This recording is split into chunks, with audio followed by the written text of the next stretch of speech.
feel really small in the middle of the ocean. It's good to be alive. Legend has it that many centuries ago, 3 bodies floated into what today is called Cát Bà Island.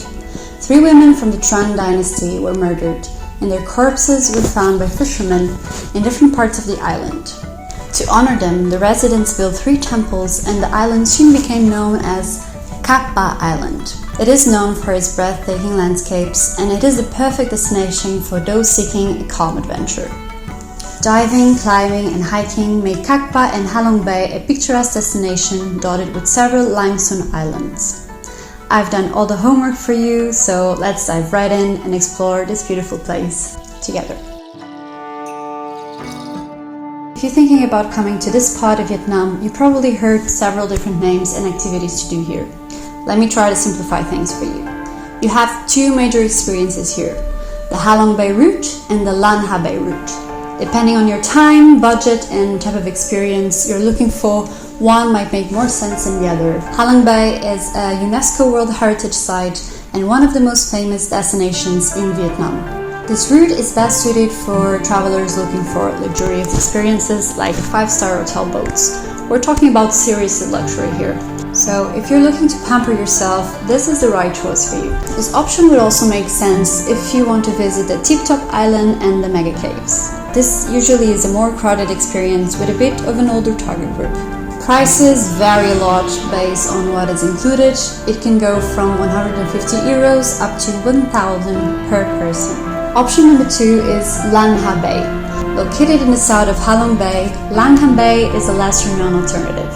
While it may not be a UNESCO heritage site, it has the indistinguishable landscapes of Halong Bay. For backpackers and travelers like me, looking for a cruise itinerary on steroids, I would recommend staying in Cát Bà Island and taking the Lan Ha Bay cruise from there.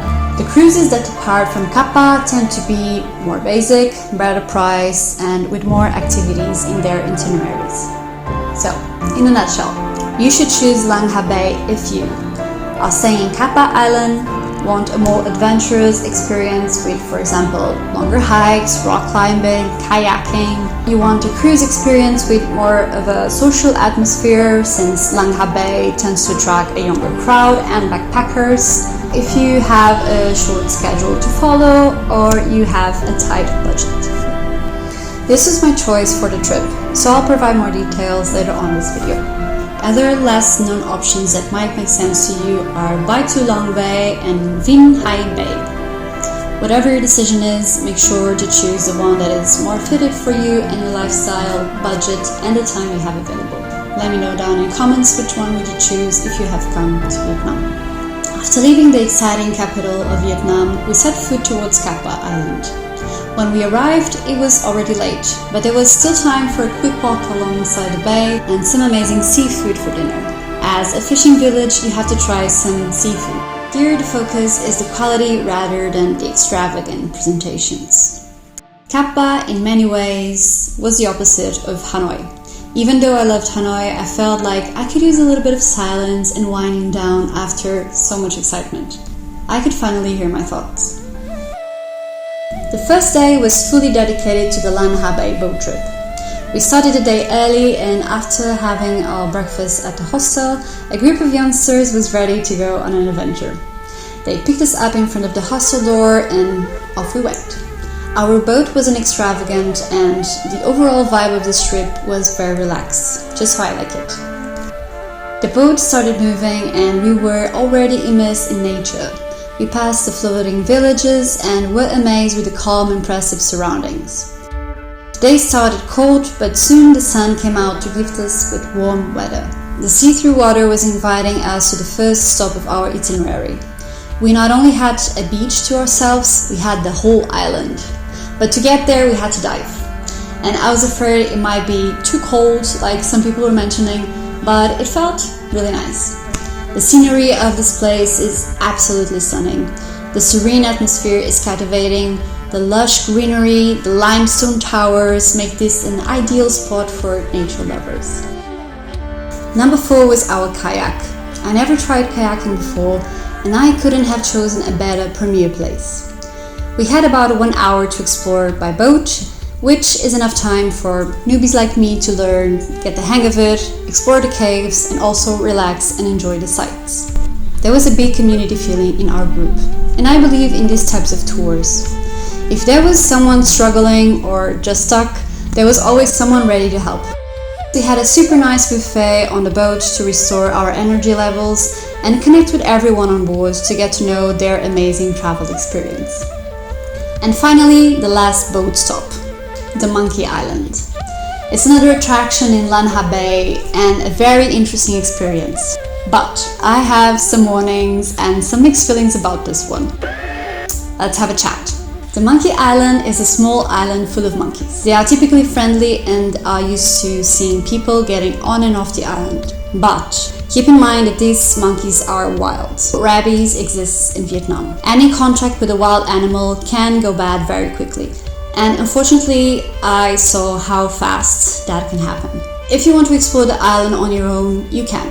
Once again, you need to jump from the boat and swim. There was a lot of people calmly hanging out on the beach close to the monkeys until someone started to provoke one of them. Don't get me wrong, he was not hurting them or anything, but he was just playing a little bit too rough with them. I'm gonna try to say this as nice as possible. Just don't do this. Don't put yourself or someone else in danger just because you're trying to be funny. Nothing happened to him besides a big wave of judgmental eyes, but next to him there was two girls just sitting on the beach talking. In the middle of the agitation, another monkey decided to grab one of the girls' hair. She started to scream, everyone helped until the monkey ran away, and nothing serious happened to this girl besides some minor scratches on the back and a big scare, but this is enough to ruin your trip. If this happens, you need to go to the hospital as soon as possible to get a rabies shot, otherwise, well, you basically can die from rabies. I don't know how often this happens, but it did. Have this in consideration if you're planning to go there. After the chaos, everyone was back on the boat, feeling pretty exhausted, and the only thing left to do was relax, enjoy the views, and try to spot the funny shaped rocks. They brought us back. They also make sure that every boring thing is fun.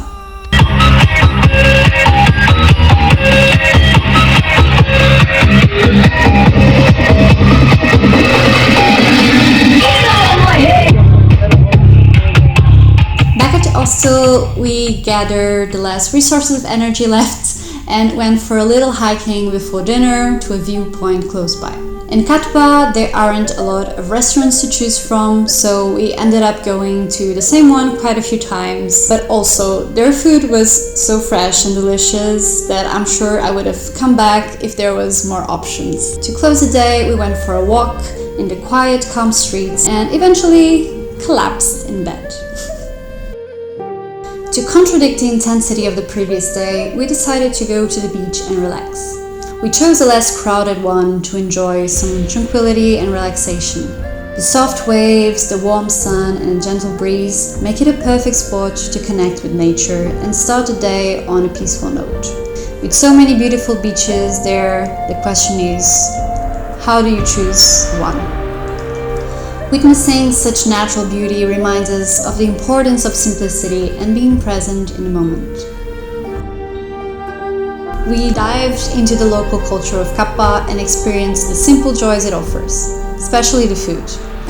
One of the traditional breakfast dishes is bánh xèo. Although it looks like an omelette, it actually doesn't take any eggs. It is a crispy, stuffed rice pancake. The authentic Vietnamese dishes are usually simple, yet prepared with love and care, and the flavors are also incredibly delicious. Even though Cát Bà is known for their seafood, we also got recommended this restaurant with a lot of different amazing vegetarian dishes, and I wanted to give it a try. Here I ate delicious tofu with tomato sauce, just to die from. It was time to say one last goodbye to Cát Bà Island before going to another city, so we walked down the marine area one last time in our way to the hostel. This was a beautiful reminder of how simplicity can lead to a deeper appreciation of life and nature. But every good thing must come to an end. While taking one last look of the streets, I realized how fast the time flew by in Cát Bà. I wouldn't for sure mind staying 1 or 2 more days, but it was about time to grab some sort of, well, sleep bus to the next city, which was Ninh, which by the way was an amazing experience, but hey, that's a story for another video. I hope this inspired you to find simplicity in your own travels. So if this video brings you any value, don't forget to give it a thumbs up and subscribe for more travel adventures. Thank you for watching, stay kind, brave and adventurous, and I hope to see you around.